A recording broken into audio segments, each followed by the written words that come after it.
Champions trophy గెలవడం it's a great victory. Everybody is much waited for that. 2002 అంటే joint winners Sri Lanka తోటి, అది rain affected match. Second డేకి continue చేసినా కూడా మ్యాచ్ సాధ్యపడలేదు. సో మనం జాయింట్ విన్నర్స్ గా శ్రీలంకతో పాటు కప్పుని షేర్ చేసుకోవాల్సినటువంటి పరిస్థితి వచ్చింది. But 13 and this one is a solo victory. So definite గా ఇది చాలా మధురంగా ఉంటుంది. అందులో కోహ్లీ, రోహిత్ శర్మ వాళ్ళ యొక్క ఫ్యూచర్ మీద కొంచెం స్పెక్యులేషన్స్ నడుస్తున్నటువంటి సమయంలో it is a much needed victory for all the Indian fans.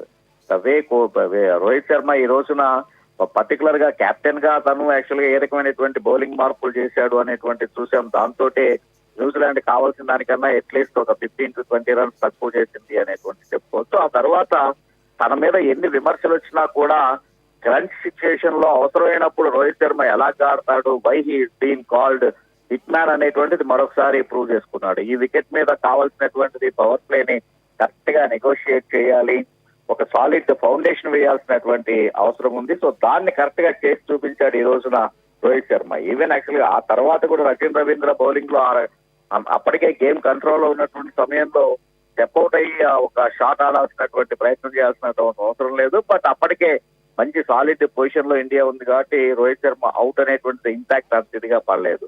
మరొకసారి అలాగనే Shreyas Iyer why he is so valuable player in the middle order అనేటువంటిది, అలాగనే అక్షర్ పటేల్ ని నెంబర్ 5 లో ప్రమోట్ చేసి చాలా చక్కటి రిజల్ట్ ని రాబడుతూ ఉంది ఇండియన్ టీమ్ రీసెంట్ పాస్ట్ లో. సో ఈ రకంగా మొత్తం మీద Rohit Sharma as a captain, as a player తను ఏంటి, వై హీ సో స్పెషల్ అనేటువంటిది ఈ మ్యాచ్ ద్వారా ప్రూవ్ చేశాడు. అందుకనే ఎక్కువగా అతను బ్యాట్స్మెన్ గా సక్సెస్ కాకపోయినా కూడా అదే మిగిలినటువంటి ఆటగాళ్ల మీద ట్రోల్ అయినట్టుగా వై రోహిత్ శర్మ మీద ఎక్కువ ఎందుకు నెగిటివ్ ఇది ట్రోల్ కాదు అంటే this is the fine example.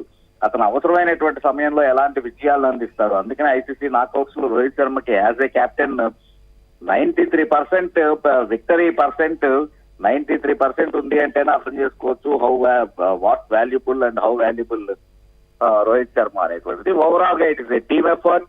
First బౌలర్లు మన గెలిపించారు, ఆ తర్వాత as a batsman Rohit Sharma and the rest except Virat Kohli. Virat Kohli ఈ రోజున అనవసరంగా మొదట వస్తూనే ఆ స్వీప్ షాట్ కి ప్రయత్నం చేసి ఎల్బిడబ్ల్యూగా అవుట్ అయ్యాడు. అదర్వైజ్ మిగిలినటువంటి అందరూ కూడా తలో చేయడంతో ఈ విక్టరీ అనేటువంటిది సాధ్యపడింది.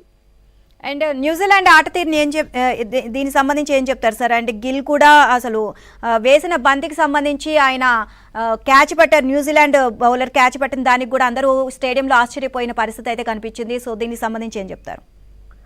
New Zealanders of course they tried their best, no doubt.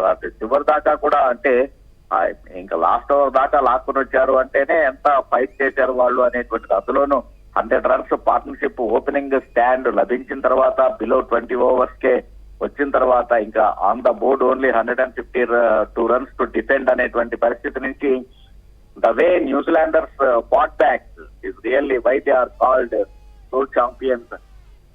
కాకపోతే ఏంటంటే ఒక రకంగా న్యూజిలాండ్ ఓటమికి మనం నిక్కచ్చిగా విశ్లేషణ చేసుకోవాలి, పోస్ట్ మార్టం చేయాలి అంటే కనుక డారెల్ మిచెల్ ఒక రకమైనటువంటి indirectly he is the main cause for New Zealand's victory.